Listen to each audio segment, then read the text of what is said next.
Jón Kristinn, hvernig bara tilfinningin núna að fagna með þínu fólki hérna titl eftir leik? Þetta bara frábært. Þetta gæti ekki verið betra. Þetta er svo ótrúlega sterkt. Þessi leið var meiri háttar. Fara vestur, taka 120, Vító, það er austur náttúrulega. Það fórum á endanum í vestur, taka síðan Gróttu líka 120, Vító, koma síðan hingað á Laugardalsvöllinn og klára þetta með titli. Þetta bara getur ekki verið betra, sko. Það er eiginlega að klára þetta 90, hefðirðu viljað fara í Vító aftur? Sko, við vorum hérna að tala um það, hvort við ættum að koma með eina tilbreytingu og taka eina 90. Já, það er eiginlega fínt, sko. Það er eiginlega fínt að taka þetta núna 90. Þó að hitt var alveg mjög gaman líka, sko.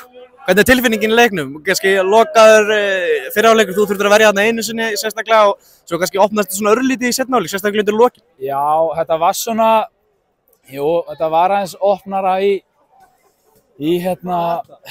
fyrri. Þetta var 0-0. Þá einhvern veginn getur þetta farið báðar áttir. Svo var ég bara að þakka Tató mínum til að setja hann hérna í vinkilinn fyrir okkur. Þá einhvern veginn svona, þá vissum maður að þetta myndi malla. En þetta er bara geggjað. Hvernig bara sást þú þessi mörk hérna sem kom eiginlega bæði svona nánast upp úr nákvæmlega sama staði á Lewis, svona sérstaklega fyrra markið? Þetta er náttúrulega bara besta sjónarhornið af vellinum. Sjá hann hérna bara í skeitunum. Þetta er náttúrulega bara geggjað. Og líka þegar ég sá að Ívan var mættur á fjær, þá var þetta að fara að lenda, sko. Engin spurning? Engin spurning. Núna... Þessi Spánverjar eru gull, þessi drengir. Núna bara svona eftir þennan leikinn, tímabili kannski deildin hefur ekkert spilað eins og menn vildu Ólafsvík gerir ráð fyrir. Hversu sterkt er þetta að klára þetta í þessum leik svona og með ykkar fólki? Jú, náttúrulega tímabilið var svona ákveðin vonbrigði. Við náðum ekki alveg þeim markmiðum sem við ætluðum okkur fyrir tímabil. En að geta gert þetta fyrir fólkið okkar sem er alltaf tilbúið að styðja okkur. Ég meina, þau mæta á Seltjarnarnesið og gjörsamlega taka yfir það, sem alveg hjálpa okkur að fara með þetta yfir lokametrana. Þetta er bara ómetanlegt að geta gefið þeim svona tilbaka.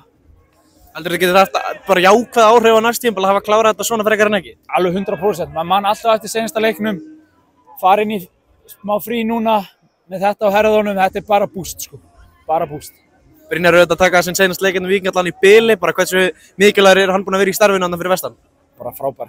Bara líka þakka honum fyrir tröstið hérna í sumar. Þetta er búið að vera geggjað. Frábær náungi og búinn að hjálpa okkur mikið, sko. Jón Kristinn, takk fyrir og gangu vel.